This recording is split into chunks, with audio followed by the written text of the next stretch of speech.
war. It's fantastic. Left side, Swanson to first. Braves are world champions. Left center field, Grissom on the run. The team of the 90s has its world championship.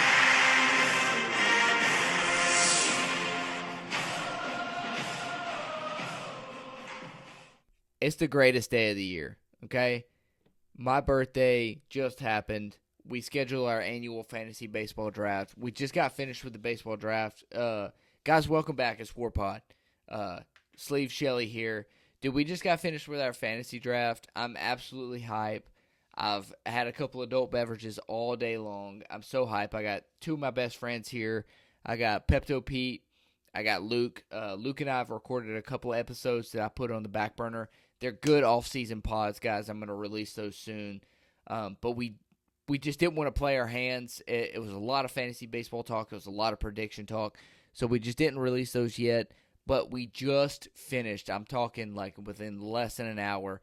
The Shelbyville Fighting Cocks are after it this year. I love my team. They love their team. We've been talking for a few minutes. We were on Zoom the whole time. Hey, puppy. Okay, there's Luke tuning in. What's going on? Let me finish the intro. Chill out. So guys, we just got finished with our fantasy draft. It was such a fun time. I got the guys here.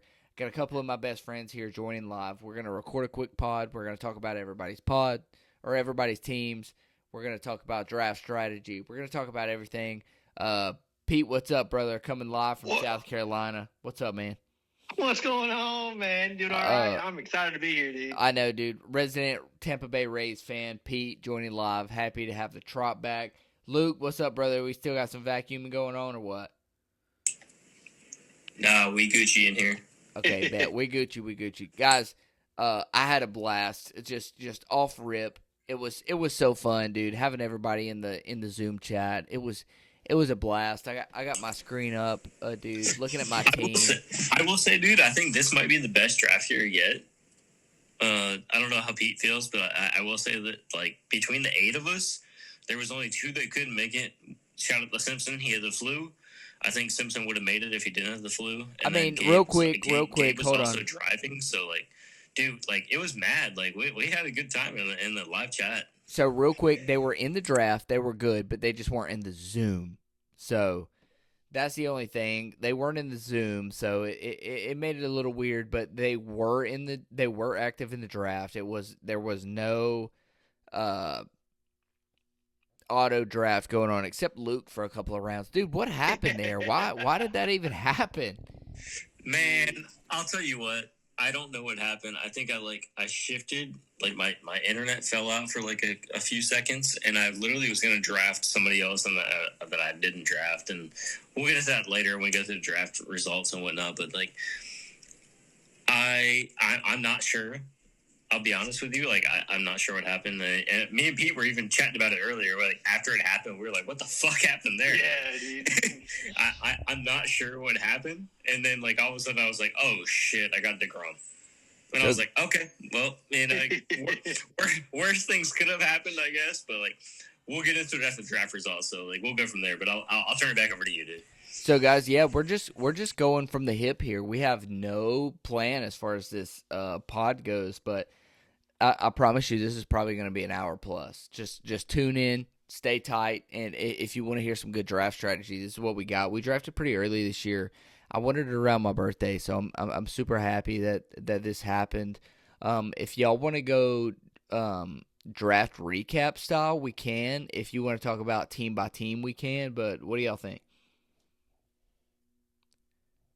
I mean, dude, I don't know. I just want to, like, I'm looking at everybody's team right now of, like, who drafted who, and, like, round by round, and a lot of things happened. I mean, honestly, like, I think, like Luke said earlier, like, this might be one of the most exciting drafts we've had in the past couple of years, just because, like, a lot of people got messed up with what their idea was, like, what their, you know, what they wanted to do. Yeah, Pete, I'll add on to that, dude. Like, I'll be straight up with you guys. I was... Brett threw me for a loop. I was literally thinking at 7 that I was like looking at maybe Bobby Witt or like Ronald Acuna, and I was gonna have to make that tough decision, and I was gonna probably take Acuna there, and then give Gabe the Acuna wraparound.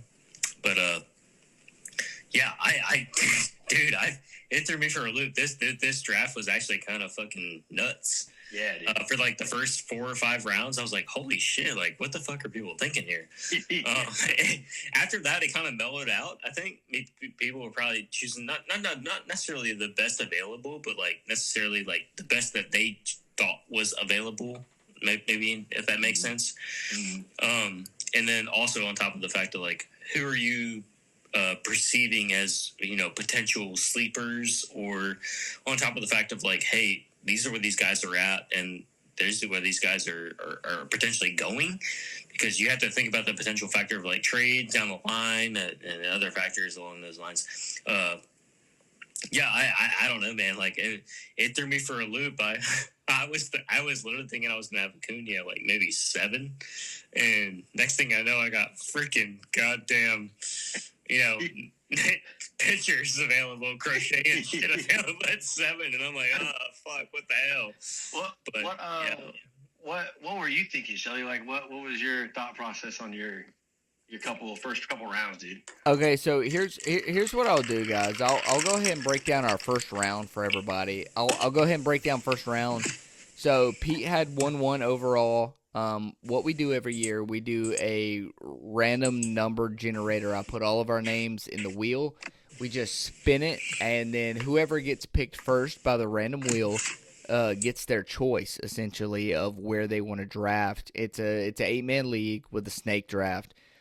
Pete got the 1-1. So everybody that's on right now is just Pete, Tampa Bay Rays fan, one of my best friends, and Luke, who was on a couple of the pods that you'll hear later. I just won't release them yet because they were draft strategy type pods, and I just didn't want to really play my hand. So I had the 1-2 pick, and Luke had the 1-7, so the wraparound 2 in the second round.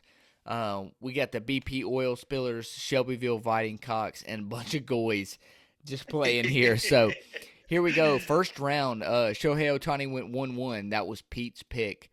1-2, which was my pick. I went with Aaron Judge. And then 1-7 was Kyle Tucker by Luke. But I'll go ahead and break down the first round. It was Shohei Ohtani went 1-1. Aaron Judge went 1-2. Ronald Acuna Jr. went 1-3. Bobby Witt Jr. went 1-4. Juan Soto went 1-5. J-Ram went 1-6. 1-7, Luke, who's on the pod right now, went 1-7 with Kyle Tucker, resident Dodger fan. Hell yeah, baby, let's go. You'll turn to find out. I know this is a Braves pod, but he's a Dodger fan, one of my best friends. And then at the 1-8 wraparound pick, my cousin took Paul Skeens. So at 1-1, Pete, I'll let you take the ranks here. Let us know, obviously. I mean, it's pretty cut and dry, but let us know about Ohtani. I mean, dude, he was my number 1 last year. Of course, I got him in the draft last year.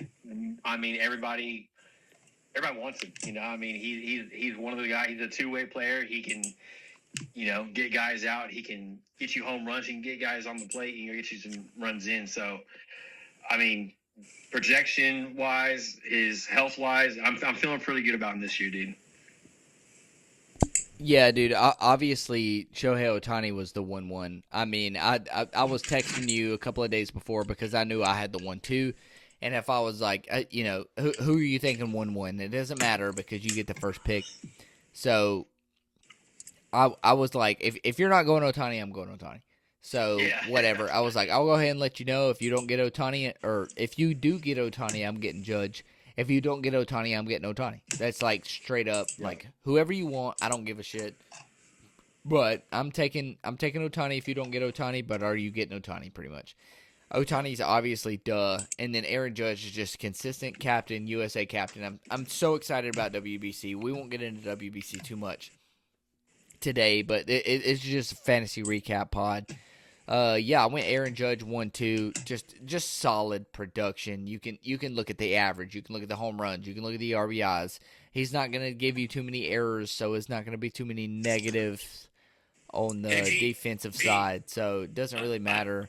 I will ask you though, Pete. This is well. Here, sorry, I muted myself real quick. Pete, what were you thinking on the? I know you had the number 1, but like, what were you thinking on the wraparound? I know there's a long wait there, and it's nerve wracking, right? Because you see like all these top numbers going off the board, and you're like, oh shit, So, like, what the hell am I going to do next? hold Like, on. what were you thinking when you had like Otani first, and then like as you continued to go around the board, you were sitting at like a damn near 15, 16th pick, dude. Like, what do you think? What are you thinking there? Luke, hold on real quick. We'll get to that. Let's go through the first round, and then on the wraparound, I'll tell you why I went with my guy, because I had to pick right before Pete. Because I'm the one too. I'm just a pick right after and then right before. So real quick, I went Aaron Judge, and then as soon as Judge went off the board, I'll tell you.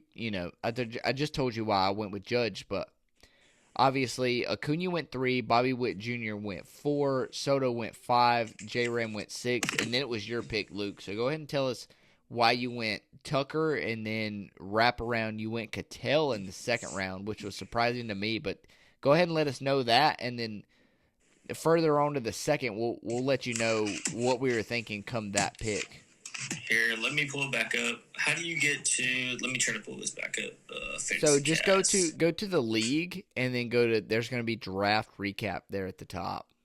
Yeah, my draft recap. There it is. Okay, my internet's glitching out for some reason. Sorry, guys. You got some nice likes there, Pete. Thank you. So hey, my other one for Texas. So I'll be honest with you, Shelby. Like, I was trying to get into that a little bit. I was trying to give you some like insight on like this podcast, like going into like the next round. But like I actually like I wanted Kyle Tucker like this whole time. I'm not sure if anybody realized that, but like if Bobby Witt didn't drop, I was gonna go Kyle Tucker. It was one of the two. Like, I wasn't going J-Ram. I wasn't going Paul Skeens. I wasn't going Bregman. Jordan was going to be there regardless, right? Do I think they're going to have good years, all 4 of those players? Absolutely. I really do think that Jordan's going to have an amazing bounce-back year. Paul Skeens going to have an amazing year. He'll be a Cy Young winner. So, wait. Those guys didn't go before you. So, the only guys that went before you were J-Ram, Soto, Bobby Witt, and Acuna. No. I know. But, like, what I'm getting at is the fact that, like, why you went Tucker? I was going about why I went Tucker. At least that is more or less the fact that like J-Ram, okay, cool. J-Ram's always a top 10 pick, right? He's never going to be a not top 10 pick. The dude puts up numbers. Juan Soto dropping to 5 was crazy for me. Bobby Witt being at 4 was nuts to me because I was expecting him to be at 7 for me to pick. And I was literally taking Bobby Witt at 7 in major mock drafts that I was at. Oh. Come back, Luke. Have a little technical difficulty right now. Yes, there was these people there that were the take. But at the same time, like, do I agree with the Bregman that at round 2 or no, at round 3-1? Yes, I think that's a good solid. Vladdy at 1-2 or 2-1. I wasn't gonna be there, so like for me that's a no. Schwarber, I probably would have been closer to than Marte, but at the same time I was like, damn, like second basemen are hard to come by this year. The depth's not there, kind of thing. Long story short, I'm not trying to get too deep.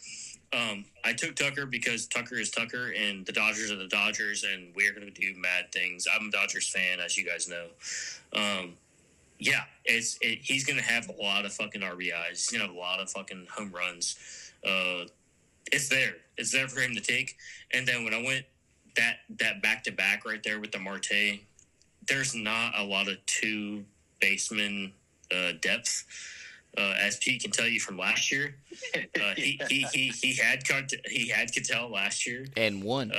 Cattell was a fucking beast last year, and he will continue to be a beast because Arizona bolstered their offense.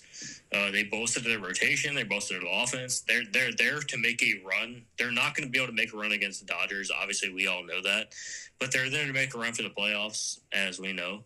So Cattell's going to do that thing. He's going to do his fucking thing, man. Like, it's nasty. And I wouldn't be surprised if they use him as trade bait later on down the road. So, yeah, he's going to be there. He's going to do his thing. Dodgers going to do their thing. And then as we move down the road, yeah, it is what it is. But, yeah, I wanted to take those two key hitting positions. And Tucker knocking that out of the park in the beginning was key. Let me preface this whole podcast by saying, like, in our fantasy league, like, I think this is the 5th year. So I have 2 championships. Luke has 1 and Pete has 1. So yeah, dude, we're on top of it. I'm not trying to sit here and toot our own horn, but I'm tooting the horn. I don't give a damn. yeah, I really don't care, guys. I mean, those who listening, I mean, if those that could see us would be like, ha ha ha. Yeah. So real sense. quick, you went Cattell round 2, which was kind of crazy to me, but then on that wraparound, because Paul Skeens went in the first round, I mean, he did go 1-8, which is essentially 2-1 as well with the Vladdy pick. I was already sitting there thinking, like, round 1, going Judge, no ifs, ands, or buts. Round 2, I want to go Kyle Schwarber. He went to Simpson before I could get him, and then I was like, well, if the top pitching's already coming around the board, and then I get a wraparound, I know who I want round 3. I think he's still going to be there, so let me go ahead and grab Scooble. So I wasn't going to go pitching. I was not going to go pitching round 2. I just seen Scooble there, and I was like, if I don't get him now, I'm not going to have a dominant number 1 ace. I think Paul Skeens has a better shot at winning the Cy Young this year than Tarek Scooble does as far as repeating is concerned. However, I love Detroit's rotation, and it's not going to be as much on Scooble this year.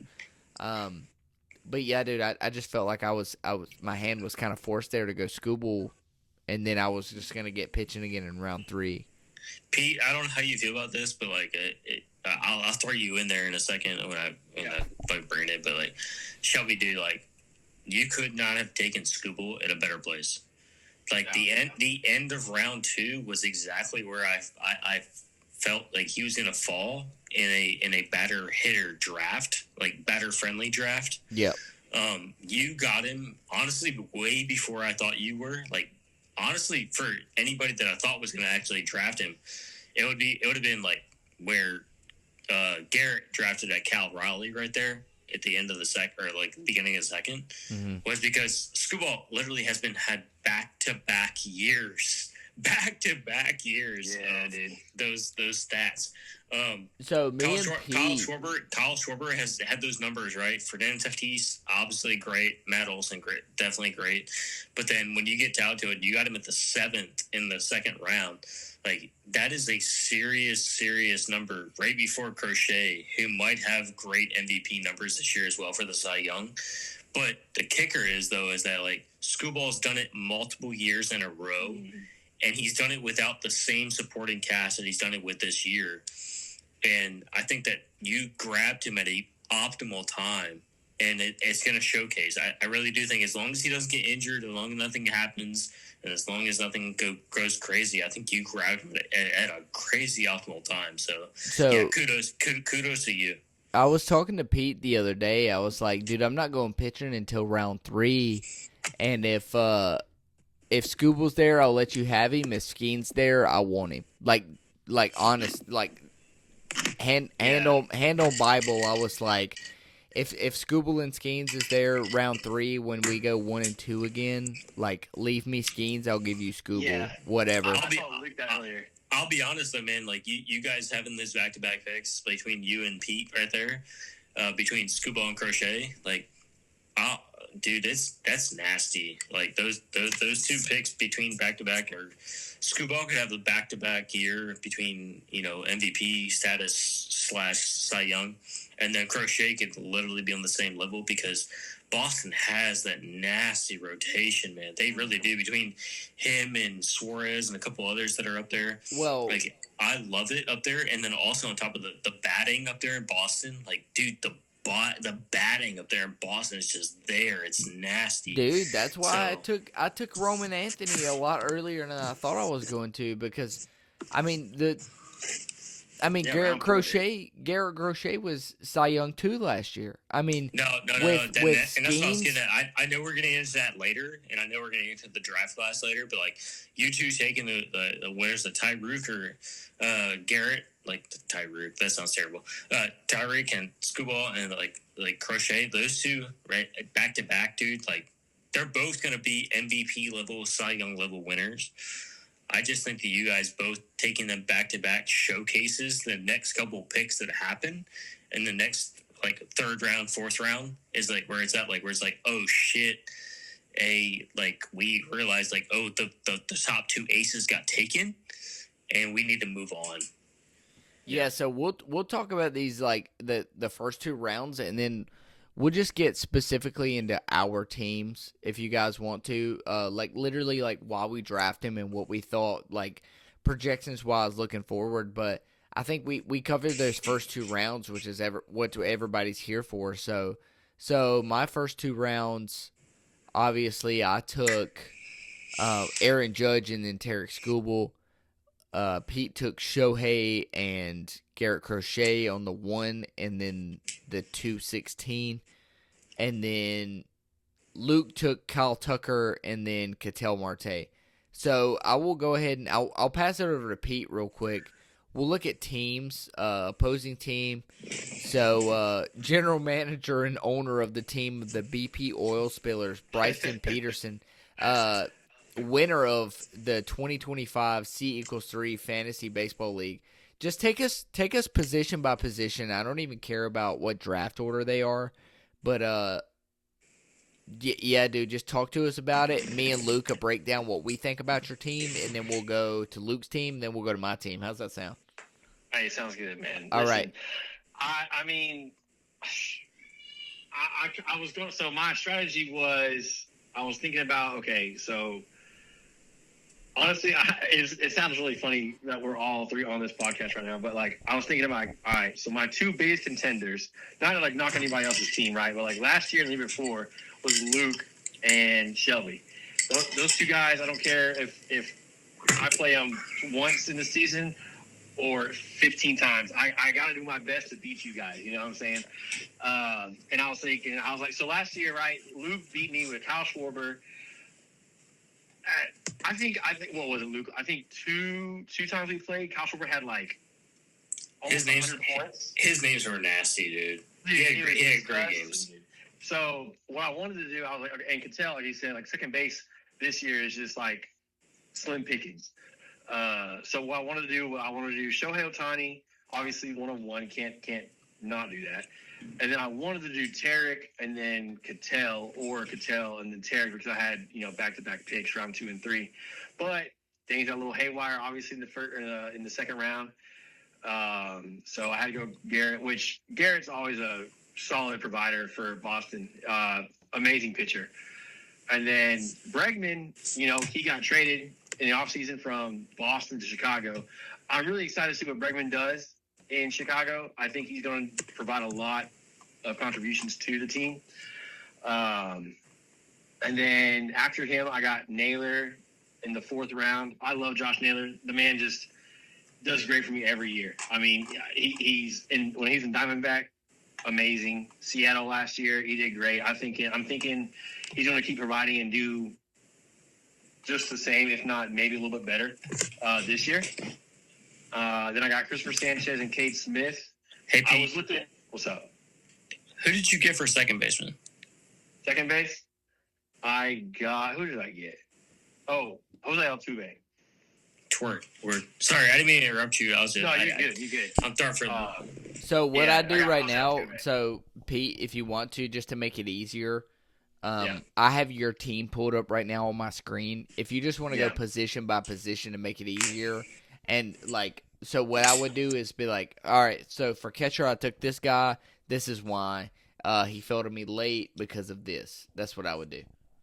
Well, honestly, I love the way that you were doing it, like with the round by round, and like that. I was looking at round by round, and I couldn't figure out who you had at second, and I was like, oh shit, like I don't know who you had, but no, like you're good, dude. Like I like the round by round. Yeah, so, I mean, Christopher Sanchez from the Phillies, I had him last year. Again, solid. Didn't think, honestly, I didn't know if I was going to get him, and he came in the 5th round. I was like, I'll take him. Cade Smith, I mean, I like him a lot. He's going to be there a lot for Cleveland this year. I got Perdomo, 7th round. Altuve, 2nd base for the 8th round. Perdomo did me really good last year. Actually, I think I picked him up on free agency. And, he rode me. I rode with him the rest of the season. Did me really good. Perdomo did you good last year, dude. Yeah, he did. I got him in a snag. I don't know how I got him, but I ain't mad. I ain't mad if I get him. And then I got Brian Wu, obviously, round 9. Round 10, I had to get a catcher. I was like, I think my first year I played with you guys, I waited too long to get a catcher, and I was fumbling around. So I got Hunter Goodman for my catcher. I got him again. I got him in free agency last year. He did me really good towards the end. I'm hoping he continues that this year. And then round 11, I got George Springer. I needed a outfielder, and he did pretty good. He did great in the playoffs last year. Ian Happ, I mean, dude, Ian Happ's just a solid batter, brother. He is amazing. So for me, I know Luke. I'll get into this too, but I know Luke disagrees. But during the draft, when you took Ian Happ, I was like, he's the most consistent player in baseball. You might not get. Wait a second, Shelby. Can you see us right now? No. Oh fuck! I'm throwing it up. I think it's a great choice. I know what you're getting at, Shelby. I think, and I will reiterate that is that I will say that I thought that Ian Happ was not the most consistent baseball player in the league. But I will agree with you is that Ian Happ is a consistent baseball player. He's one of the most consistent baseball players. And honestly, I will say this is that the Cubs have some of the most consistent baseball players in the league, whether it's Suzuki or Happ or PCA or a couple others. PCA is not consistent. Matt Shaw. Matt Shaw is a consistent baseball player. These guys they're putting up pro level, like, whether it's average or home runs or RBI, they're putting up pro level consistent stats. Yeah. It's more or less the factor of who's doing what at what time. And I think that Bregman's going to give him that consistency factor. I'm not trying to dive down to, I know we're going through the draft factors and whatnot right now, but like, I do think that, like, you brought up the fact that, like, I thought there was something there. But no, I do agree with you. There is that consistency factor, but Happ is there. He always has been there. And I fault myself for that last year. Happ was that guy, but also Matt Shaw, Suzuki, when he wasn't injured last year, was that guy. The Cubs were that team for fantasy, but it wasn't necessarily a singular player each week or each month that was there for them. PCA was that guy for them for a little bit, but the Cubs had that team. It was that team factor for actually like a few months there in the middle of the road. Not at the beginning or not at the end, because obviously we saw that, but it was that factor of like, hey, there is like consistently good players that are playing good on this team that are hitting these factors each week of the month. But the kicker is that like Suzuki would do it, and then PCA would do it, and Cap would do it, and we're like, wow, what the fuck, dude? But like, there was never that consistency factor of like that player doing it every week. It was a different player doing it every week. And so like for us fantasy wise, like we're always thrown for a loop. I know between me, Pete, you, like Caleb, a couple others, we're always like, what the fuck? What player is going to do it? Yeah. And so like all of us were like, damn, dude, who do we play this week? But it was that factor of like the Cubs were there. They were there. They're always putting up those numbers. But who was going to be that guy for that week? Right, and what I was saying is like Ian Happ, like he's not going to be the best player. No, you're good. He's never going to be the best player on the team, but you know what you're going to get from Ian Happ every single time. So Pete, just take off from where you were with Ian Happ.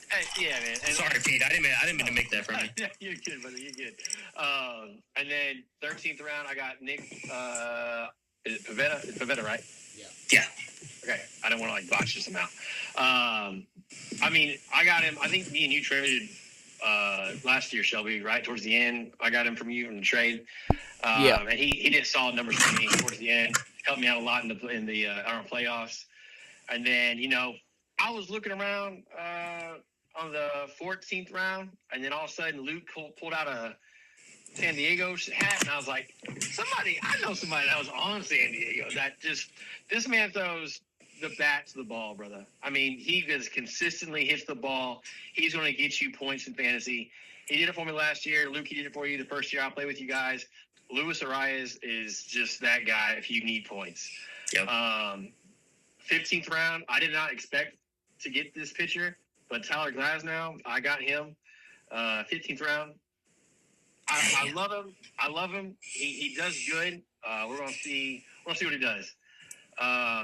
You got to steal, bro. You got to steal. Yeah, dude, that was a good pick, and I was like, dang, he's still out there. That Glasnow is a ace pitcher. Yes. On 90% of the rest of the teams in the MLB. Yeah, dude. And then got traded to the Mets. Just went across the way a little bit. Devin Williams as my relief pitcher in the 16th round. He did good for me the first year I played. Last year, I think he was just because a new team, it wasn't the chemistry, you know what I'm saying? He needed something new. Devin Williams, I feel really good about him this year. 17th round, Kyle Bradish, good starting pitcher for Baltimore. I'm feeling good about him. Towards the end, the last few rounds, I was like, man, who do we got? Who can I get to fill in some spots? Still feeling pretty good about him, though. Alec Burleson, Ernie Clement from Toronto, good field position player, infield. Brandon Nimmo, I mean, honestly, I needed another outfield guy. He was one of the top guys for possible points this year. Carlos Correa, and then Yanier Diaz. So I'm feeling pretty good, guys. I feel pretty stacked. And I'm trying to trade off right off the rip for Alex Bregman. I said, nah, dude. I love my team where it's at right now. So I'm excited, guys. I really am fucking stoked for this year. All right, so I'm going to take you down a peg real quick. So what I'm going to do is... Oh, okay. Dude, I'm on a peg right now. Here's the thing. He's on a peg, dude. He's on a peg. Here's the thing. I'm gonna absolutely, like, off the cuff, tell you exactly and tell the fans exactly what I think about your team, line by line, position by position. And then, Luke, if you want to do the same thing right after me, you can. I have Pete's BP oil spillers pulled up right now. I'm going to start off with Hunter Goodman. High upside, Absolutely. he plays in. I'd love a good cigarette. So here we go. So Hunter Goodman plays in Colorado. High upside's got power. Don't think he's going to be that consistent. Josh Naylor, full year in Seattle. Don't think it's going to be as good as it was last year. I think you got super lucky last year with Josh Naylor. It's the best year of his career, and great thing because he was coming into his free agent year. He was playing on contract year. Jose Altuve, boom, getting older. I was not going to get Altuve ever. Alex Bregman, April's going to be very tough. Playing in Chicago every year, everybody says it's always tough. Geraldo Perdomo, last year I thought it was his career year. I think you got very lucky with him again last year, and that was absolutely great for you. You ended up winning the league, and I mean, I can't even say nothing about that. You won, George Springer, another year older. I think his projections are a little high this year. He's projected 8 homers less than he hit last year, and I think they brought in a lot of people, so I'm not so high on that. Ian Happ, I think he's very consistent, but I think the upside's not very there. So last year he hit 23 home runs. This year he's projected 24, with only a .005 increase on his average because he's very consistent. That's what you're going to get from him. Alec Burleson was a very good platoon player last year. Don't think I would have drafted him. Shohei Ohtani, util. I think he's the best player of all time. I would have went with him 1-1. No discrepancies there. Luis Arias, have fun with that 1 and 2 points every single day. Didn't want him. Ernie Clement, I was going to draft him right after you drafted him. He's sitting on your bench right now. Brandon Nimmo, don't want him. Playing in a harder-to-hit ballpark in Texas now. That team's not going to be as good as the Mets were last year. He plays balls to the wall, but whatever. Carlos Correa, I was going to draft him late as far as like 22nd round. I think he'll pull a couple of homers this year, have a couple of good games, but he's going to be playing third base, whatever. Taylor Ward, you're playing in a much bigger ballpark. You're playing, whatever. Not really scared of you. Yonder Diaz, not really scared of you. Don't care. I'm going to keep going. Garrett Crochet, great pick right after me. Nothing to say about there. Christopher Sanchez, breakout year last year. Projection this year is a 3.06 ERA, which is still good. I don't think that's a bad pick at all. Brian Wu, he's very consistent. I hope he keeps it up. Nick Pivetta just got another big deal. I think it's 3 years for 15 apiece. Tyler Glasnow, have fun with him missing half the year. Kyle Bradish, don't care. Kate Smith, don't care. Devin Williams is a huge question mark. That's what I think about your team. How much are you trying to shit on, dude? Yeah, dude. So that's just. Matter of fact, I just quit the fantasy, bro. I was like contemplating muting it, but then I was like, nah, That's just me spitting facts. That's pretty rough. Though. Here's my thing. I am 0-2 on. So we have the same exact roster every single year. Not roster, but same exact. What am I trying to say? Schedule, yeah. Appreciate it. Yeah. We have the same exact schedule every single year. I face Pete opening week every single year, and I'm 0-2 currently. So that's just my honest assessment of his team.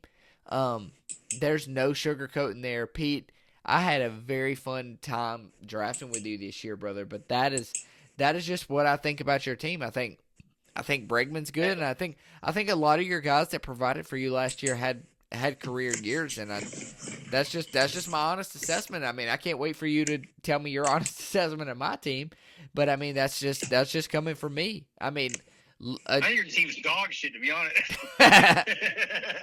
I mean, we'll see week 1 and we'll do a good old recap. But Luke, Yes, sir. Luke, what do you think about Pete's team?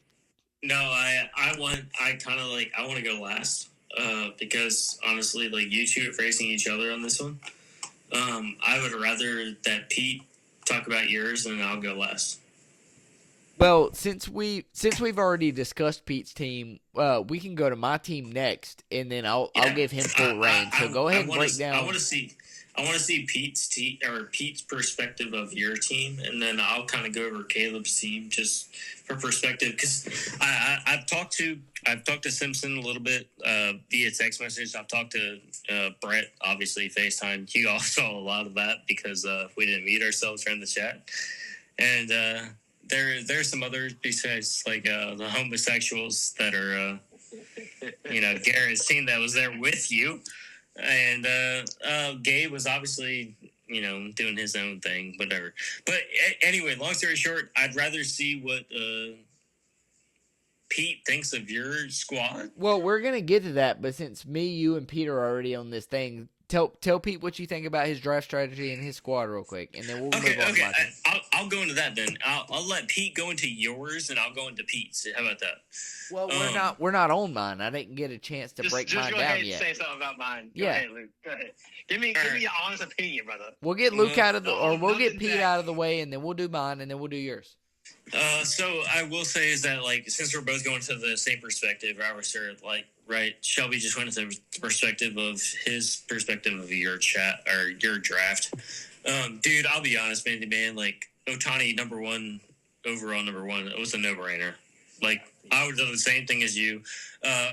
Crochet, obviously, he is a fucking top-notch ace in the league.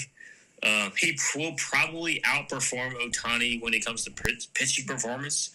But Ohtani obviously is going to be that. He's going to have. He's going to outperform him in batting. You know what I'm saying? Yes. So. Yeah. So 8 to 9 wins, 10 wins, 13 wins. Crochet's going to have those for Boston. It's going to be there, but it's more or less the factor of what will his loss factors or potential negative factors be. Regardless, right? I will wholeheartedly agree with you on the Bregman pick. If Bregman wasn't there for you, it's going to be there for me. And Bregman's a top-notch third baseman. Third base is hard to come by in this league. It was there. It was going to be there regardless. I wholeheartedly agree with you on the Bregman pick. Yeah, if he wasn't there, I was going to take him. If you didn't, so kind of thing.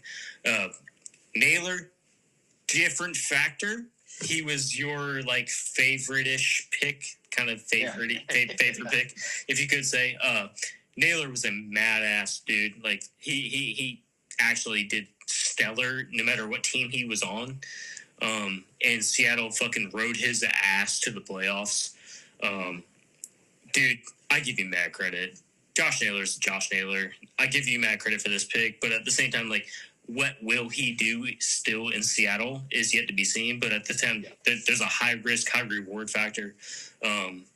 Cool. I like it. It's not bad. Like, 4th round, maybe not for me, but for you, like, cool. I'm down with it. Christopher Sanchez, though, dude, in the 5th, snag. Absolute snag. I love, and anybody can tell you in the league that knows me of his last 5-6 years, I love Phillies pitchers. I absolutely love Phillies pitchers, love Phillies pitchers. I love Robert Suarez. I love Christopher Sanchez. I love Zach Wheeler. I tried to trade for Zach Wheeler multiple times last year.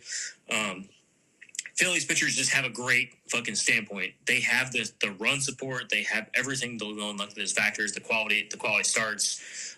Christopher Sanchez put that up last year. Amazing numbers. He's there. He's an ace on any other team. Zach Wheeler being injured helps his cause this year for a little bit along the lines. They're going to be stellar. Phillies are always stellar on the run support side. Christopher Sanchez is going to put up mad numbers. I give you mad credit for that pick. Cade Smith, obviously, Cleveland's hit or miss this year. We don't know what they're going to do. Obviously, the loss of their previous closer fills the void. Cool. I don't necessarily. The Gamblers, dude. The Gamblers. I don't know. That pick's a little bit up in the air, but at the same time, like, I love the Geraldo de Palermo pick. It fills a void for you right there in that draft spot because shortstop is rough. Jose Altuve there at the 64th pick in the 8th, absolutely stellar. That pick right there, key for you to fill out your void right there. I like that. Brian Wu and then Hunter Goodman and then George Springer, they all fill a void for you right there. Brian Wu, great pitcher. Hunter Goodman, amazing utility player, and then filling in the catcher spot. And then you go back to back for a little bit right there, where it's like Ian Happ, Pavetta, Arias, Glasnow. They all fill voids for you, and they're all solid players at every position. I really, really, really like the Pavetta pick because that was going to be my pick. As most of y'all know, I was going to choose Pavetta there. I did not choose DeGrom. Pavetta was my pick. So kudos to you for that right there. Regardless, though, the Glasnow, Devin Williams, Bradish, those 3 pitchers back to back right there, key for you to fill out your portion right there. And I think that's stellar, dude. I think you did a really good thing right there, because not only did it fill out your bullpen, but it also filled out your bullpen to the fact that you hit key players at each position, and they're stellar at each position. So like. Devin Williams is killer, dude. Like, Devin Williams is gonna be that. We all know what Diaz did in the Mets. That's gonna be Devin Williams, and he didn't have to go anywhere, so it wasn't like he had to like fill a different void or anything like that. Like, he's literally going across the street. And then for Glasnow, he's an ace anywhere else in the league. He's just the 3rd on the rotation for the Dodgers. And then you got Bradish, Burleson, Clement, Nemo. These are all solid key players. And then you got Carlos Correa and then Yonder Diaz from Houston in the last 2 rounds. Houston is going to be a sleeper. They are going to be a sleeper. They continue to be a sleeper every year now that they've kind of like mellowed out a little bit. But between Correa and Diaz in those last 2 rounds, you got some solid dudes. Your whole draft, man, I don't know how Shelby, I don't know how anybody else feels around it. You got some solid guys. I think that they're going to be solid as long as it goes through the entire year. Your pitching, I think it's pretty up there. As far as your relief pitching, maybe hit or miss depending on who they're playing against. But I think you got some really, really, really good guys that are on everyday positions. Kind of like how you did last year, and you won last year. You won the league last year. So I think you did a really good job this year. Maybe along the lines of maybe first base, you might have some issues, but Arias being able to fill the void for Naylor if he were to ever get injured, it really does. It gives you a solid leg up. So I like it. I don't know what to go along with the other aspect of it is, but I think you've done some really good stuff this year, man. Appreciate it, bro. So, where do y'all want to? Shelby, how that? I mean, I told you what I thought. Luke told you what he thought. So that's where we're at, man. Where do you guys want to go from here? You want to go my team or you want to go Luke's team? I mean, we've been back and forth. We'll go ahead and go to your team, man. I mean, Okay. Tell us all about your lovely mixture of people. Okay, here we This go. Fighting Cox of Shelby. Yeah, the Shelbyville Fighting Cocks 2026 C=3 fantasy. So, Hey, first Pete. round. Hey Pete, I got the first two. You want to grab the rest? First two on his team. Yeah, I'll say this, right? You can't necessarily go wrong with Aaron Judge. No, Right. hold on. Let me go. Let Let me him- go let through him- my let him- draft strategy real quick, and then I'll give you full reign to break it down. Absolutely, what you that's think. what I wanted. That's what I wanted. Okay, I here we didn't know- go. I didn't know what we were doing here. Here we go. Let Daddy break it down for you real quick. So round one, Aaron Judge obviously 1-2 after Shohei. Second round, I wasn't gonna go pitching second round as fast as I was going to. I was gonna go pitching third round, but after Skeens came off the board, and my second round pick was obviously gonna be Kyle Schwarber, but Simpson took him 1, 2, 3 picks before I could get him, so I went Tarek Skubal. Wraparound, who is kind of very similar to Kyle Schwarber, I went with Yordan Alvarez round 3. I think he's going to have a good bounce back year. Hopefully he stays healthy all year and does what he can do. Round 4, I went Roman Anthony. I think that was a little early, if I'm being honest, but I really wanted him on my team. I think he's going to have a great year, and I think he is what Rafi Devers was for so long, and he's going to be that guy to step up. I really hope so. So last year, first base went off the board a lot very early. A shout out to Luke because he took 3 in the first 10 rounds, and then nobody had first baseman last year. So I went with newly acquired first baseman for the Baltimore Orioles, Pete Alonso. In the 5th round, 6th round, wraparound, and needed another pitcher. I went with Atlanta Braves legend Max Fried. I think he's going to show up for New York again as he did last year. I mean, his projections are just as good. I mean, 15-5 with a 3.18. It's his projection, so I went with him there. 7th round, I was between a couple of guys. I was between going with second base or shortstop here. I went with Corey Seager. I mean, he only played 100 games last year and still had like a 6 WAR. Projected 31 homers and almost a 300 batting average. Went with Seager round 7. Round 8, Tatsuya Imai. I mean, we'll see, man. I'm praying on the upside here. This was kind of like a reach pick for me here in the 8th round, but I wanted to go ahead and shore up at least 3 pitchers within the top 10 rounds, and I went with Imai here. I didn't think he would last much longer. Round 9, we're going with Jazz Chisholm. He said he's going to be the second guy ever to go 50-50. Let's hope so. He went 40-40 in the last 162, and he's going to have a full year at Yankee Stadium batting from the left side. Projected with 31 home runs this year, batting at 247, 32 stolen bases. If he goes 30-30 for me, that's great there at second base in the 9th round because Luke went with a second baseman in the 2nd round. So round 10, yeah, I went with Akamoto here. Again, another reach. Let's hope he translates well. I needed a third baseman there, and I thought he was the best available. Round 11th, I still had no catcher, and Adley Rutschman was available, so hopefully he can bounce back there. Round 12, still no relief pitching, so I went with Atlanta Brave, Robert Suarez. I think come May at the latest, he's going to start getting the closer role. Hopefully that pans out, and he gets me some saves. Round 13, I'm hoping for a breakout Trey Savage to come back and do big things. Round 14, I had nothing available in the util spot, so I went with none other than first ballot Hall of Famer Mike Trout. Hopefully he can get me a couple of home runs, and if nothing less, could be some good trade bait. Round 15, Josh Hader was still available, so I took him to shore up my relief pitching. I know he'll come back eventually. And round 16, I kind of done the same thing with another injured guy, but I think it's going to be high upside come second half of the year. Went with Garrett Cole there. He was still available. Round 17, Bala la Rocky, Sueta la Rocky, Bala la Rocky, with Rocky Sasaki, Bala la Rocky. Somebody left him available for me, so I went with Rocky. I'm huge on Japanese pitching. I lived in Japan for 3 years. I love baseball. I love how they play the game. Round 18, went for another high upside guy. Hopefully can provide a lot of power. Jack Caglione, I think it's going to be his breakout year. Round 19, needed some backup outfield. Projected 22 homers, Colton Cowser. Moo. Joe Adele, don't know how he lasted so long for the 20th pick, but I mean, he's projected 35 homers this year, which is crazy.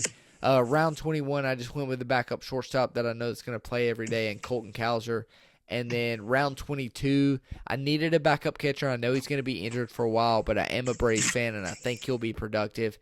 I took Sean Murphy. So that was my draft strategy, guys. That's why I picked those guys in that round. I know once I got to the later rounds, it was kind of just like filling in the positions. But what do you got? Tear me up. What do you like? What do you not like? Luke, go ahead. You said you want to go ahead and do the judge and Scooball real quick, and then go from there. Yeah, sorry. I was trying to. My shit was all fucked up. So, no, dude. Like, I wholeheartedly agree with you on the judge right there. You could not have gone wrong, dude. Like, Judge is 1 or 2. Like, there's no ifs, ands, or buts about it. Like, he's 1 or 2. Scooball, you probably could have gotten 3rd, but with the way that our league was setting and like the way that Gabe took his, you could not have done that. Okay, so let me go ahead and cut you off right there. I could not have got Scooble 3rd because, Pete, real quick, you can be the only judge of this because it was me at 7, then Pete at 8, and then Pete at 1 again in the 3rd round. Would you have taken Scooble before you took Garrett Crochet? So nobody else cut you off. But I'm not going to say it. I would have gotten Scooball 100%. So nobody else, cuts you off. I totally believe that you taking Scooball at 15 was justified. I wasn't trying to say that it wasn't.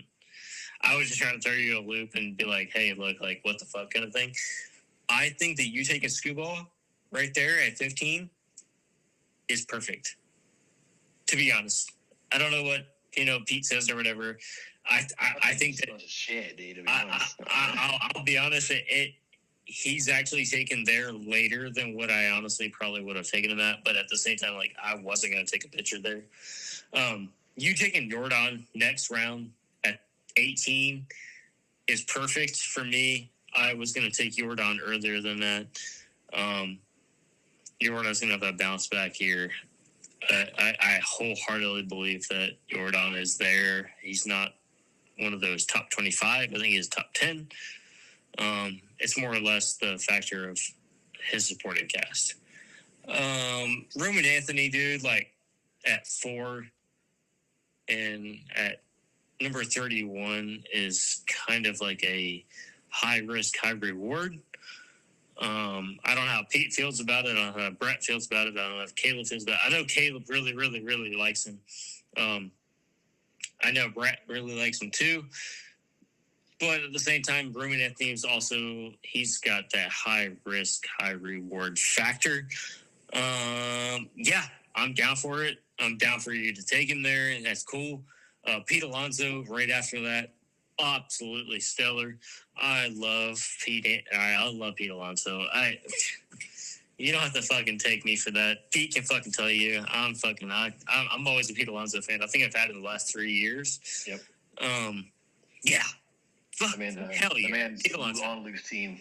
He's always on my team. Like, yeah. Fuck yeah, dude. If he's not hitting home runs, he's fucking doing something. So, Max Fried, Corey Seager, and I like all three of those. They're not necessarily what I would have taken in those specific rounds back to back, but that's what you needed at those specific times. So I'm down for it. I love Corey Seager. I think Corey Seager is an amazing talent when he's healthy and when he's on it. Max Fried, you're biased already for the Atlanta factor. I think that when it comes down to those sorts of things, like, when it comes to Jazz, Akamoto, Rushman, those three right there kind of throw me for a loop. I think you're in a high risk, high reward. I think your whole team right now on those factors, a high risk, high reward. Jazz is a second baseman maybe playing third baseman, maybe playing shortstop.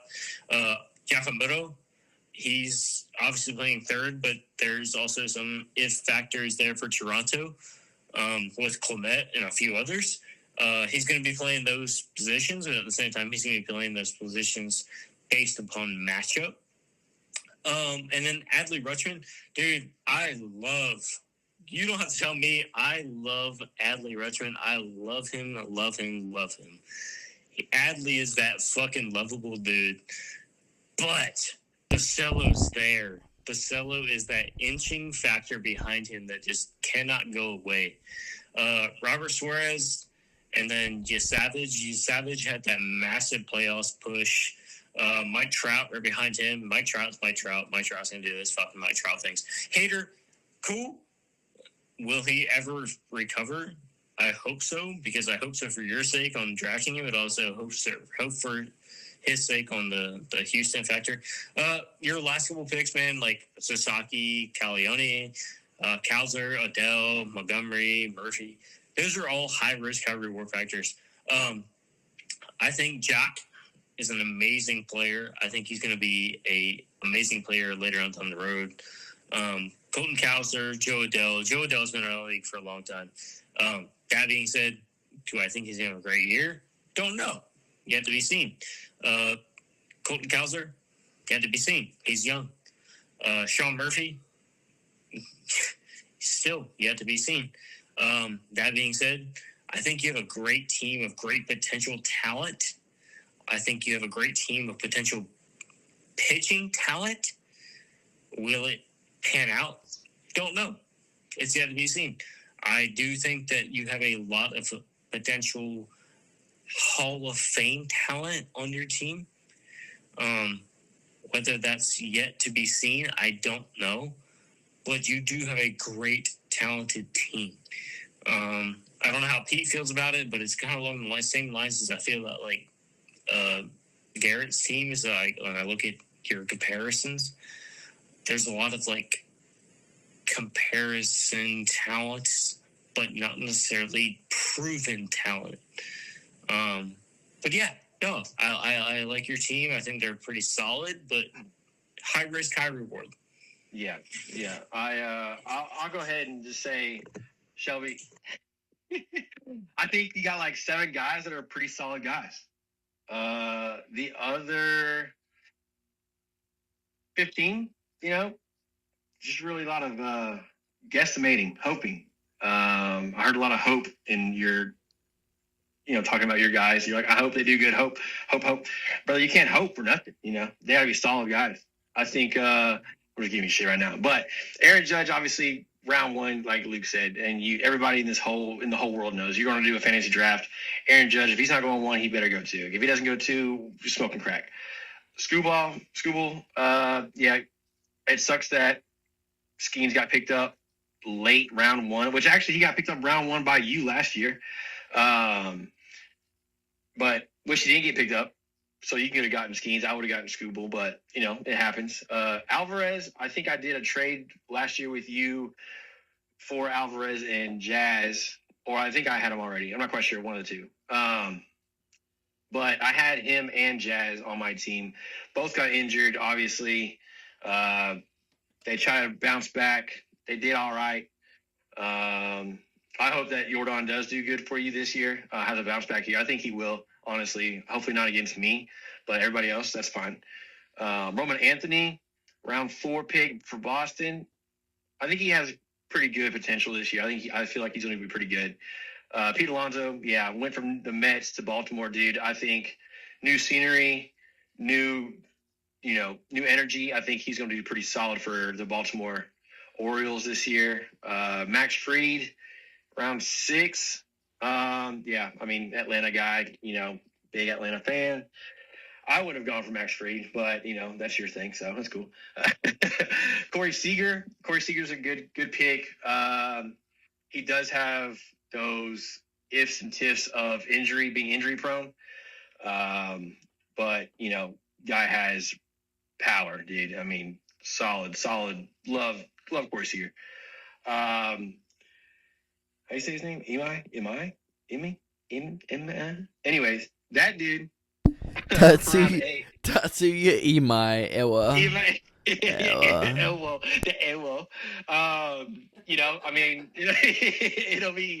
It'll be his first year in the MLB. I mean, he played over in Japan. He did pretty solid over there, didn't he? We'll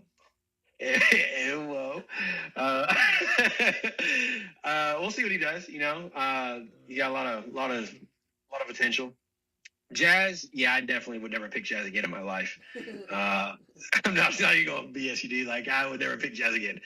Okamoto for Toronto, see what he does in Toronto. I feel pretty good for him. But I wouldn't pick him. I'm not going to pick him. Adley, never picking Adley again in my life. Adley shit on me last year, and he can kiss my ass. Robert Suarez, he did solve me last year, to be honest. So I like that pick, especially him in Atlanta. I feel pretty good for him, for your team, in real world and fantasy wise. Trey, Luke said it. You said it. He popped off last year in the playoffs. Being a rookie, dude, just went crazy. I loved it. I loved watching him every time he went to pitch. Mike Trout, he's old, dude. Next, next, dude. All American, love him, but he's injury prone. Hader, great guy. Past 5 seasons, one of the best closing pitchers, relief pitchers out there. I feel like he's gonna hopefully have a bounce back year with his injury he's having right now. Garrett Cole, Sasaki, Caglione, freaking. I'm sorry. Garrett Cole's pretty good. I mean, not for your team, but he's a pretty good pitcher overall. Sasaki, we'll see what he does. I smacked off of him all the time on MLB The Show.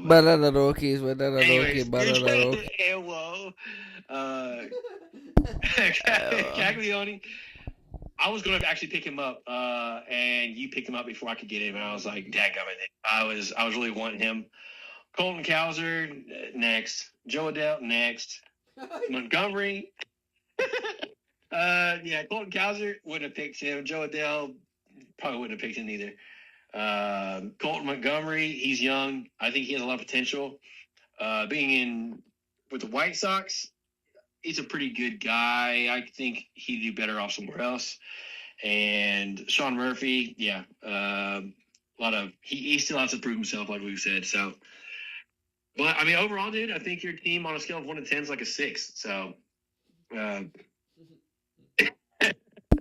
dude, I love nothing more than hearing you say that, because that just lights my fire for Let's go. I ripped you one, you ripped me one. Let's go. Let's go to Luke, dude. Where's the next team at? Game 1. It's game 1 opening day. Week 1, dude. We're ripping it. So hey, I got my microphone on. Now we're good. Okay, All right, bet. Luke, tell us your draft strategy, brother. We'll both sit here and wait, and then I'll rip your ass, and then I'll let Pete rip your ass, and then we'll just chop it up, man. It's been fun so far. So just go ahead and let us know how your draft strategy went. So as you know, much of a boys. Man, this is a weird one for me. I know Pete's not here. He just went to go take a piss. That's my charger. I'm about to die. Well. Oh, he's got to grab his charger. Hey, so anyway, I was at the end of the first round, right?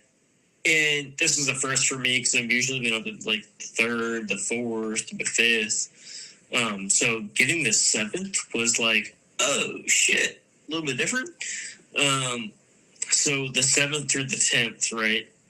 I was like, God damn, what do I do here? So I did a bunch of mocks. I've done a bunch of fucking mocks, man. ESPN, Yahoo, different off-sites, kind of like, and I actually did a bunch of ChatGPT.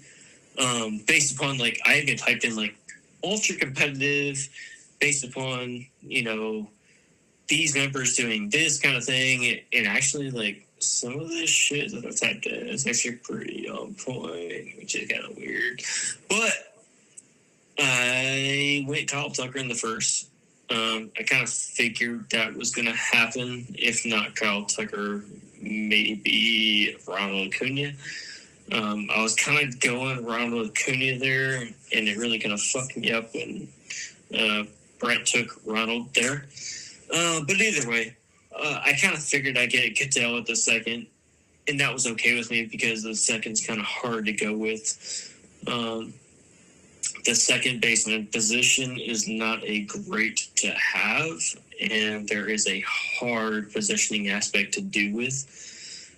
So Cattell was there, and he's honestly one of the best. That taking the third was Gunnar, or was either Gunnar or Harper back to back, and I knew for a fact, and knowing how, God damn it, fucking everybody was going to go, I was like, hey, I'm going to take Bryce here, and then I'll take Gunnar next. I was honestly worried that Gunnar was, or that Harper was going to get taken in those next two rounds, or next two picks, I should say, by Gabe. And I was like, no, I'm going to take him now. That way we're good to go. That being said, after that, Julio was there in the center field aspect. I don't necessarily know if that was the best pick at the time, but I will say, though, is that outfielder was a need that I needed to address, and Julio is on a top-notch squad in the Seattle Mariners that can address that. Austin Riley, Rafi Devers, Dylan Cease, Will Smith, those back-to-back-to-back address the needs. Austin Riley at the 6th round pick was a huge steal, but at the same time, like, he addressed the need that necessarily wasn't there. Rafi Devers being at the first, who knows, man? San Francisco's got a mad fucking squad right now. He's a hit or miss, high risk, high reward. Dylan Cease, I love the Dylan Cease pick for me right here at the 8th because that is my first starting pitcher. He's an ace for Toronto. That fills a void there for Toronto, but it also, Dylan Cease is great on the even years. So 2026 being even year, he's been great. Will Smith at the 9th, obviously stellar. There's going to be hit or miss there for him based upon matchups, but yeah, we can address that later. Jared Durant, God, can I just say one word? Faggot. This dude embraces everything, and I love it. That being said, I love it. I love Jared Durant at 12 or at 11. Yelich at 12. I love Yelich. I've always have. I think I've had him for the last like at least 3 or 4 years. He's an amazing player when he wants to be, when he's not injured. George Kirby. I did not pick him by chance. Fuck me, dude. This is a terrible fucking pick on my part. At goddamn round 13, I did not realize that he was on my auto draft at the time being. But I'm not mad at it. It is what it is. It's okay. I will embrace it and agree with it. It's okay. That one being said, right after the fact, Helsley, Baltimore is going to fucking dominate. They have a stellar goddamn squad, and their rotation is pretty fucking badass. Helsley's going to have hella fucking good chances for saves. I love it. I love the fact that I was able to get it at 14. And then right after that, with Arenado at 14. Arenado at 14, Helsley at 15. I love those back to back because it complements itself. Like Arenado being what he's going to do in Arizona, and then Helsley what he's going to do as a closer in Baltimore. It's just going to be great. Anyway, long story short, Wheeler, he's going to start on the IL. Robbie Ray is a stellar fucking performer regardless. Francisco Alvarez, obviously going to be a performer, for the Mets regardless. Kelly Jansen, he's going to be a closer for the Detroit Tigers, and they're going to have a great year. Teoscar, I grabbed late because I think he's going to have a great year for the Dodgers. And then Zach Allen and Matt Chapman, fill it out.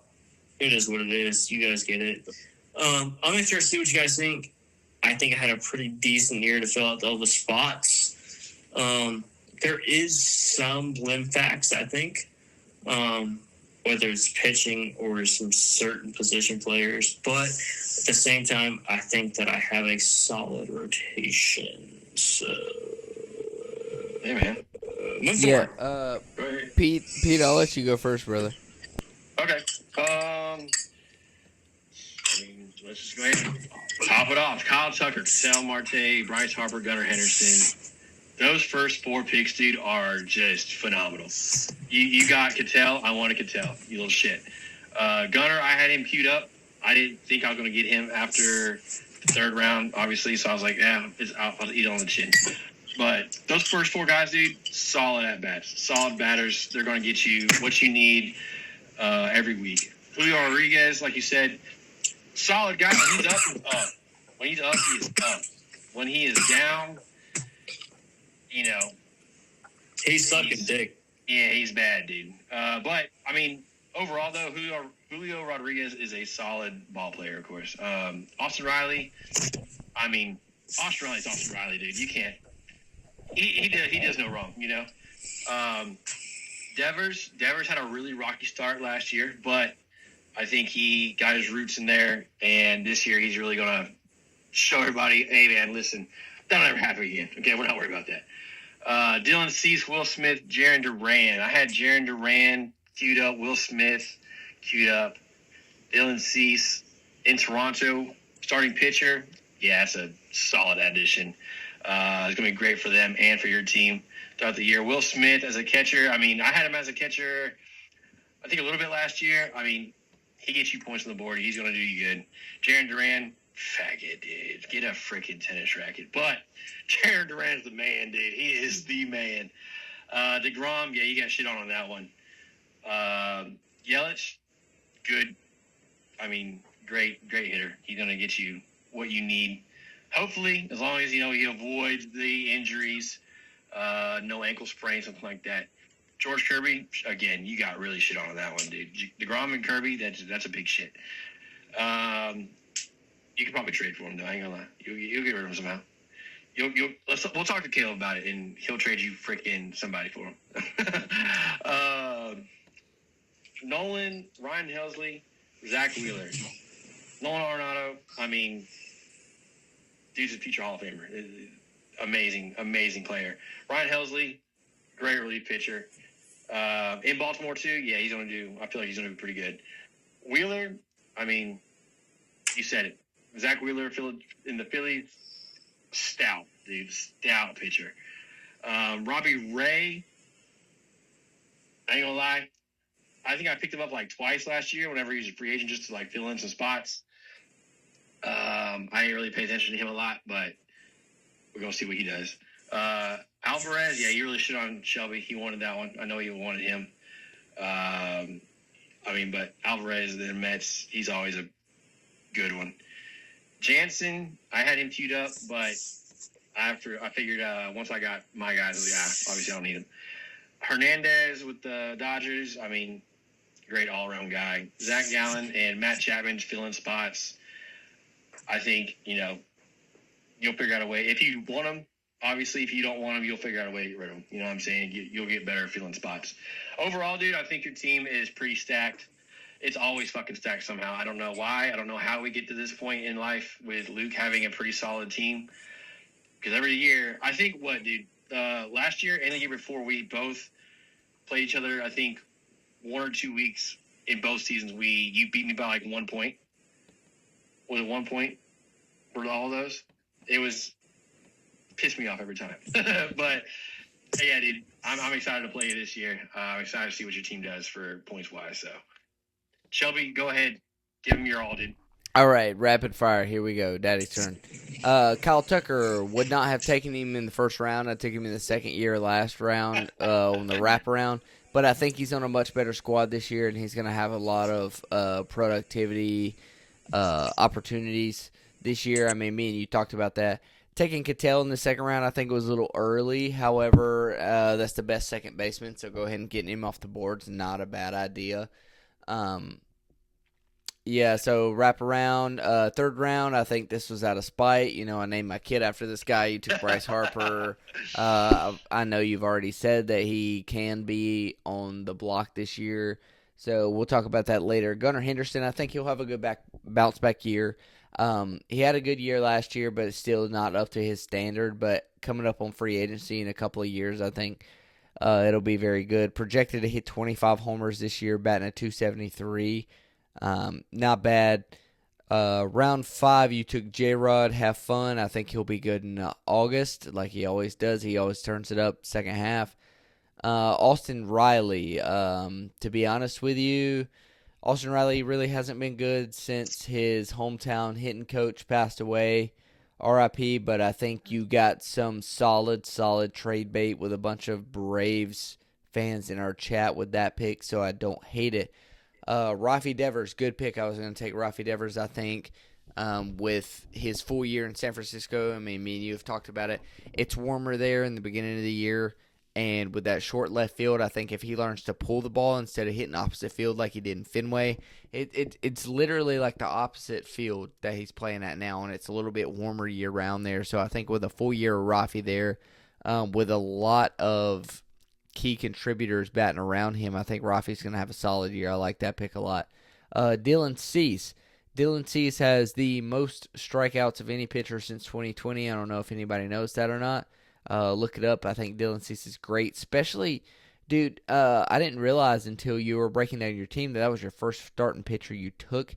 I think it was a really good pick there in the 8th round, taking your first starting pitcher, which is crazy to me. But, I mean, it was ballsy and it panned out. Hopefully it pans out for you. But Dylan Cease is good. Wrapping around, Will Smith. I hate Will Smith. You know, I think he has the most punchable face in baseball. I think he's a contributor, man. I mean, it is a pick. I don't think it's the best pick. I don't really like him. Tennis racket, you fucking faggot. Jaron Duran. I love Jaron Duran. 10th round, you know, and I'm surprised he lasted that long with Caleb being such a big fan of Jaron Duran. I mean, he's gonna be solid. He's gonna put up good numbers. Projected to be somewhat around where he was last year, but I mean, he's been big trade bait because Boston has a lot of outfielders. Wrapping that around, Jacob deGrom, I know you were auto-picked there. Were you auto-picked for Yelich? No, he said no. Okay, not auto-picked for Yelich. I think that's a terrible pick. Just because, I mean, Pete said that it was a good pick, but then he shit on Mike Trout for calling him old. I think that's kind of hypocritical, but at the same time, I'll take Mike Trout 7 days out of the week before I take Christian Yelich. Wrapping around, George Corby, you were auto draft, right? For George Kirby. Yep. Okay, yeah. So I'm not even gonna talk to you about that. Nolan Arenado, I think it was also hypocritical of Pete to talk about future Hall of Famer because Mike Trout's obviously going to get the Hall of Fame before Nolan Arenado. Yeah, but he's Nolan Arenado, yeah, because he's on my team. Yeah, whatever. He's just on my team, so Mike Trout's not as good as Nolan Arenado, apparently, according to these guys. Shut up. That's a terrible So, pick. real quick, round 15, your Ryan Helsley pick. I was not going to take my relief pitchers as fast as I did because in every single one of my draft strategies, it's so crazy to me, dude, because I swear to you on everything, hand to Bible, I was going to take Ryan Helsley and Kenley Jansen this year, I was like, dude, they're on good teams. The teams got better. They're going to be low draft picks. Let's fucking They're go! going to be good. So I was like, dude, I'm going to take Ryan Hillsley and I'm going to take Kenley Jansen. I don't care how late it gets. I like Robert Suarez and Josh Hader better, but that's just how my draft ended up just falling. Zach Wheeler, he's a filthy. Don't really care about him. I mean, he's a solid pitcher year in and year out, so I like that pick, but I don't like Zach Wheeler. Robbie Ray, if he does what Robbie Ray does, that's going to be a huge upside pick there for around 17. I think you drafted Francisco Alvarez strictly out of spite, so I don't really like that pick for you. Wish you would have fell to me. Would not have taken Sean Murphy in round 22 had Francisco Alvarez still been available.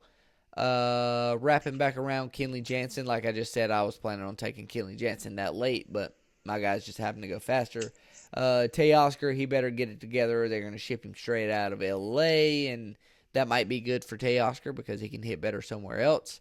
Zach Gallen, I wish he was a Braves. Going back to the Diamondbacks, he better pick it up. And Matt Chapman's never a bad pick at round 22. He's going to be solid and productive. I mean, if you got a guy that's projected to bat 240 with 22 homers in round 22, I mean, that's never bad. So, I mean, I think anybody that knows us knows that Luke's going to be competitive every single year. But that's just what I think about your team, honestly, dude. I mean, it was super fun, and I don't hate either one of you guys' teams. I'm just giving you, no BS, cutthroat. This is what I think about your team. This is what I think about your draft. I mean, I still think your Bryce Harper pick. I mean, he's going to be good if he's good, but he's also trade bait. Austin Riley, same thing. He's going to be good if he's good, but he's also trade bait. Jarren Duran, if he's good, you're going to keep him. If not, he's trade bait. You're always a Christian Yelich guy every single year. Francisco Alvarez, if he's good, you're going to rub it in my face. If not, he's trade bait. Yeah, dude, I think that's a typical Luke draft right there. Yeah, man. I think. I mean, like you said, you don't hate our teams, and we don't. I don't know about Luke, but I don't hate your team. But you will definitely hate our teams whenever we whoop that ass. So it's going to happen, dog. I hate to say it, but I will say, who do you think got like? What would it be like an underdog type of pick that we didn't really even think about? I'm trying to look through everybody's team and like who got who. So it kind of expand on that a little bit because I'm very interested in that question, but I kind of want to hit the nail on the head. Who do you think? Let's say one pitcher and like one hitter that got undervalued and got taken super late. So if you don't mind, I'm gonna step in, right? Can you guys hear me? Hear me? Yeah. So I know for a fact, like, the Smithville Savages got, like, Mason Miller in the 4th, right? Mm-hmm. Which is crazy to me. Crazy is that we got a relief pitcher going in the 4th. Dude, I took Emmanuel Clase in the 4th last year, and you see how that turned out. But at the same time, Pete, you took Josh Allen in the 4th. I did. So when I look and I see these things, and I see, like, Francisco Lindor was taken in the 4th, or Brent Burker was taken in the 4th, or I took Gunnar in the 4th, or Mookie Betts was taken in the 4th, and Manny Machado was taken in the 4th, or Roman Anthony by Shelby was taken in the 4th. I look at these things and I'm like, these are all taken in the 4th round, and they're very, very, very differing values in the 4th. Yeah. Because Manny Machado is a very high held 4th round pick, right? Mm-hmm. Mookie Betts, very high held 4th round pick. I would even say Francisco Lindor, he's even a technically first round pick. Brent Rooker, probably 5th, 4th round pick. Gunnar, 4th or 5th round pick. Josh Taylor, 4th/5th round pick. And then Mason Miller is goddamn near 6th, 7th, maybe round pick. So And I'm looking at these, and I'm like, holy shit! Like, we're looking at these picks, and why would you put where you put at? Like, I can totally understand Roman Anthony at 4th because that motherfucker is going to be sitting at damn near MVP status halfway through the year with the healthy Boston team that they have. Now, if they're not a healthy Boston team, it might not be Roman Anthony. You know what I mean? Mm-hmm. But it could very well be, like, Manny Machado is there, is the next pick. And it's like, yeah, Manny Machado might be that next guy. So, like, for me, like, when I look at these picks and I'm looking at these different draft strategies, I'm like, what were you thinking necessarily along the lines of, like, who might be where? But, like, when I look at yours, Shelby, like, I can totally see where you're, like, where you're looking at, like, Roman Anthony might be that guy at the 4th. And then you totally strike, and then you're going Pete Alonso. well, the only guy I had, like, I went Roman, right? And then I seen Pete take a first baseman. So, like, obviously I would take Max Fried over Roman Anthony if I was just like, hey, these are the guys that you got on your team. Rank them in the, like, 1 through 22. Rank these guys 1 through 22 that are on your team. I think Max Fried is more productive than Roman Anthony, but I took him because pitchers weren't going, and I wanted Roman Anthony on my team. And then Pete took a first baseman. Pete took a first baseman. Then on the wraparound, I got Pete Alonso. No, but the other thing with that that was I disagree with is the fact that you were able to swap, right? Because Pete, you were able to snag Josh Naylor, and then you were able to snag Chris Sanchez, right? Mm-hmm. And I mean, I can see your face, so I know you're fucking looking at it, and you're like, "Oh shit!" And then right after the Chris Sanchez pick, you were able to snag Chris Sanchez, Cade Smith. Yep. And so for me, that showcases like, hey, I wasn't able to take that leap to say I'm going to take 2 back-to-back aces. I want to grab a back-to-back, like, ace/closer. But Cade Smith necessarily isn't that closer. Okay, so real quick before we wrap it up, because we're almost an hour 30 deep, kind of going back to Pete's question, I'm going to tune it up just a little bit tighter and make it more fine-tuned. Who is the best? What the fuck? Who is the best player not on your team that you think got taken the latest? So I'm looking now, and I'm still like I'm in like the 16th round because I'm thinking like, whoa. Is this like including y'all's team? Yeah, Okay.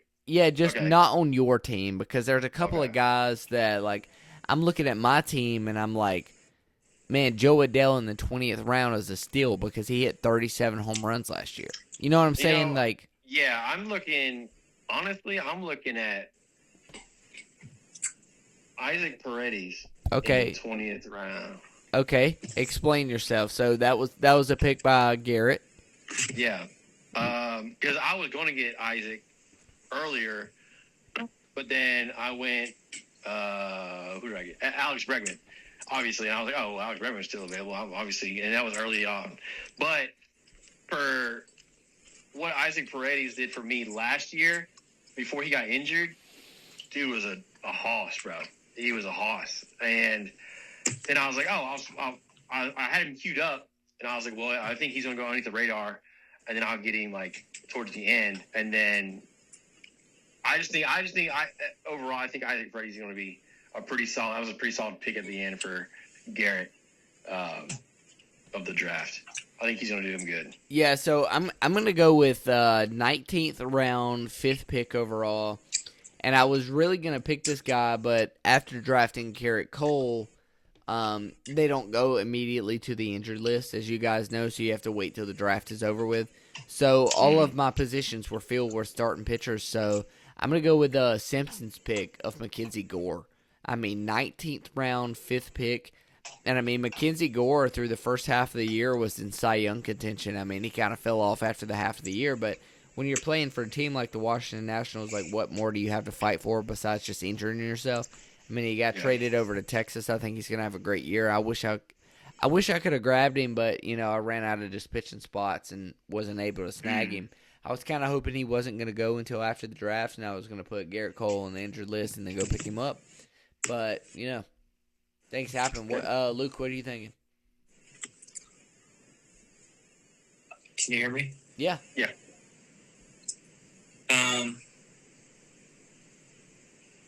Yeah. I don't know. It's here. My internet's lagging. I'm sorry. Yeah, I would say that it's up there with Mackenzie Gore. He's got Luke Castillo in the 20th, Brandon Woodard in the 21st, and then Durbin in the 22nd. I'll be honest, man. When it comes down to late round picks and who we're surprised at, can I be honest? No. If you got, I'll I need be an honest. honest opinion, dude. I'll be honest. I don't know how Teoscar was still there at the 20th. Right, but he's on your team, right? He's on my team, and that's why I'm not trying to be biased or whatever. But well, here's the thing: in the 20th round, Teoscar, right? Last year, he had 25 home runs and he batted a 247. Okay, I picked Joe Adele 1, 2, 3, 4, 5 picks after you, who batted a 236 with 37 home runs. So as far as my team's concerned, I don't know how Joe Adele lasted that long. Yeah, no, I the only reason I'm saying that is just the Dodgers being who they are and Teoscar being who they are, is that Teoscar going the 20th and then say Carlos Correa going 21st. Yeah, and he was only 7 picks after him. Is that I just look at those factors and oh shit, what if? But at the same time, don't get me wrong, a lot of what if factors, right? But yeah, I think it's a great put out there to point out. Yeah, I think that when it comes down to it, it's a cool statistic to be hey, look, this person thinks this at whatever aspect, and they thought, potential factor, because your brother Caleb took PCA at number 77, and then he took, Rafaela at number 93, and it's what is the differential factor of those two, even though they both play center field? What do you think? What do you think the differential factor is of those two? Which two you said, PCA and who? What they're Rafaela. So it does it come down to home runs? Does it come down to RBI? Does it come down to runs? It comes down to consistency. I think PCA has a higher upside as far as offensively. I think both of them are top tier, S tier defenders.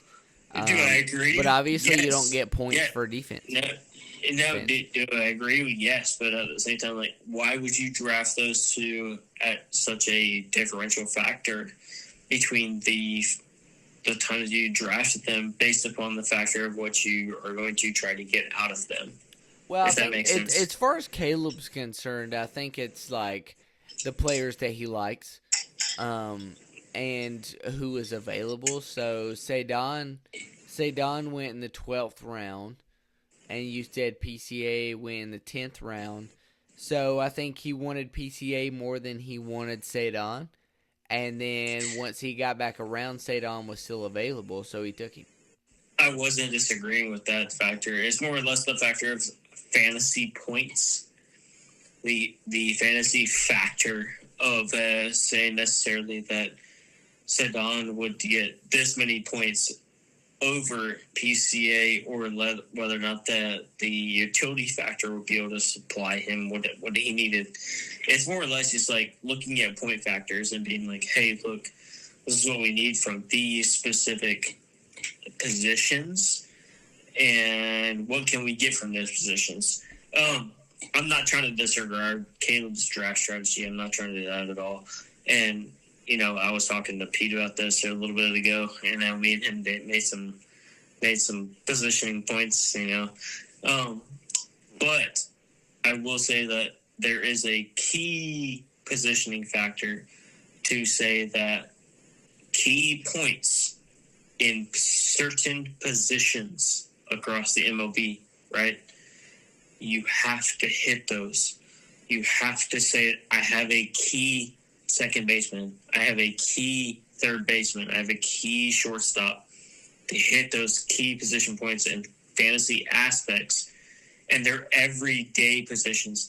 Because if you don't, you got to play those and play those out. And especially in outfield, especially in shortstop, especially in second base.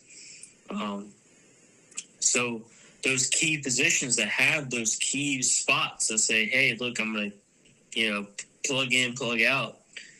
You got to make sure that you have those guys that are on point for fantasy. And so those spots, you have to make sure that you have those key spots. Because if you don't, you might have a bad play, plug and play, coming to the position. So when it comes to as Pete's fans have out there, Wander Franco, you're not going to be able to play those shortstop positions every day. So you can, dude. When you're on the prison yard, you can. Shit. Yeah, you know how it is. R.I.P. to the GOAT. All right, boys. I think we should wrap it up, man. You falling asleep over there, huh? No, sir. I'm fired up. I'm gonna make my way to the couch. It's already a little too late. I appreciate y'all joining on, man. It's been the funnest year of the fantasy draft yet. In my opinion, we had a lot of people together in the Zoom. I mean, it was fun. This should be a lot more fun. I think we should stay on. I think we should do a lot more integral analysis. But if you're willing to go ahead and hop onto the couch, I think that's it. It's okay. Yeah, man, that's about it, dude. That's about it. I gotta wake up and take the little baby, old Harper. If you want to hit me up for some trades, I gotta take her to swim tomorrow morning. But that's it for me, man. I appreciate y'all. It's been fun, man. We're hour 40 deep, so I'm gonna tune off if you guys want to get back on tomorrow sometime, and then we can break down everybody else's team line by line. We can. Yeah. Yeah, dude. I'm down with that. Y'all just let me know. I'll be there, baby. All right, Pete, appreciate you. Luke, appreciate you. Love y'all both. It's been fun. Can't wait to go head-to-head and skin some asses, huh? Yes, sir. Appreciate you, man. Love you guys.